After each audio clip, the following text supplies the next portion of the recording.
ఎరువులు కొనుక్కోవడానికి, ఇత్తనాలు కొనుక్కోవడానికి వడ్డీల బారిన పడకుండా, అప్పుల పాలు కాకుండా రైతాంగానికి మరి ఇవాళ ఒక రక్షణ కవచం లాగా రైతు భరోసా పథకం రైతు సోదరులకు ఉపయోగపడ్డది.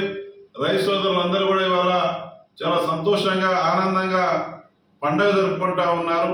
ఈ రోజున తెలంగాణ వ్యాప్తంగా ఉన్నటువంటి 70,12,000 రైతాంగానికి 1,50,00,000 ఎకరాలకు మరి విత్తనాలు కొనుక్కోవడానికి, ఎరువులు కొనుక్కోవడానికి రైతు భరోసా కింద 9 రోజుల్లో 9,000 కోట్ల రూపాయలు రైతుల ఖాతాలో రైతు భరోసా జమ చేసినందుకు దీనికి ఆశీస్సులు అందించినటువంటి కాంగ్రెస్ పార్టీ అగ్రనాయకులు, కాంగ్రెస్ పార్టీ జాతీయ అధ్యక్షులు మల్లికార్జున ఖర్గే గారికి, సోనియా గాంధీ గారికి, రాహుల్ గాంధీ గారికి, గౌరవ ముఖ్యమంత్రి రేవంత్ రెడ్డి గారికి, కేబినెట్ మంత్రులందరికీ పేరు పేరున పెనుపాక నియోజకవర్గ ప్రజల పక్షాన, రైతాంగం పక్షాన అభినందనలు, ధన్యవాదాలు తెలియజేస్తా ఉన్నాను.